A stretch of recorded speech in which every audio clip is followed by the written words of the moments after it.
Quick question. When was the last time your D&D party broke into someone's home, killed everyone inside, took all of their valuables, and then called yourselves heroes? Yeah, Professor Nutmeg has some concerns. This is Professor Nutmeg, official moral auditor. His entire job is looking at adventuring parties and asking one very simple question. Are you actually the heroes, or are you just heavily armed criminals with excellent PR? And according to him, most parties fail the audit. Now, before you start typing, actually my character has a tragic backstory, he doesn't care. Today's audit isn't about your intentions, it's about your actions. So grab your character sheet, because by the end of this video, there's a decent chance that your hero license is getting revoked. Hi, I'm Cece, and apparently I've agreed to help a judgmental red panda destroy the reputations of thousands of adventurers. Let's begin. Today, breaking and entering. Professor Nutmeg would like to begin with one very simple question. Whose dungeon is it? No, seriously, who owns it? Because every D&D campaign eventually reaches the point where somebody says, "There's an old crypt around town." And the party's immediate response is, "Cool, let's go inside." Nobody knocks, nobody checks to see if anyone lives there, nobody asks for permission. You just kick the door open and start opening chests. Now imagine for a second replacing old crypt with someone's summer home. Suddenly this feels less heroic. Exhibit B, Finders Keepers. Let's say you defeat the skeletons. Congratulations. Now comes everyone's favorite sentence. I loot the room. Every single time. Gold? Mine. Magic sword? Mine.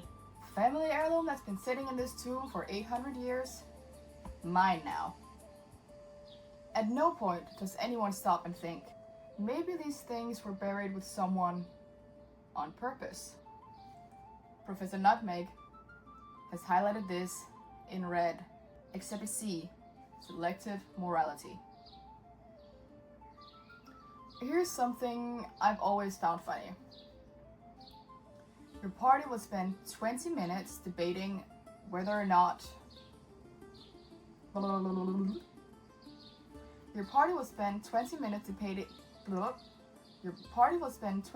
debating whether stealing from the friendly shopkeeper is wrong.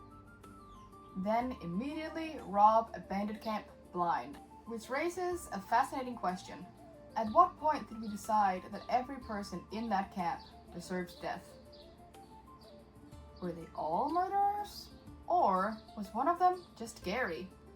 Gary took a seasonal security job because rent is expensive. Gary had dental. Gary had dreams. Now, Gary has 4 hit points and a firebolt in his chest. Professor Nutmeg has written, further investigation required. Exhibit D, property damage. Adventurers have an unbelievable talent for solving problems with explosions. Need to clear a room? Fireball. Need to stop an ambush? Fireball. Need to remove literally any obstacle whatsoever?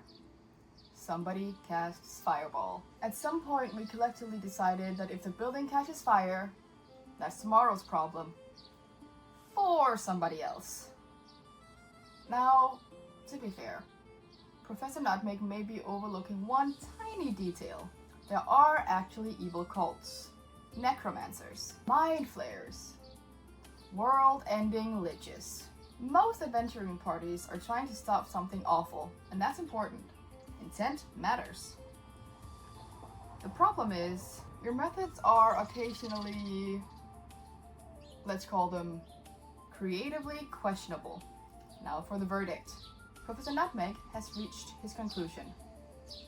No, your average D&D party probably isn't chaotic evil, but you also don't get to act surprised when the city guards start asking difficult questions. You have a body count. an alarming relationship with someone else's property, and a habit of treating every locked door as a personal challenge. So today's official ruling is hero license under review. Not revoked yet, but you're absolutely on probation. Professor Nutmeg will be watching. If you think your party would pass the audit, write your most heroic achievements in the comments below.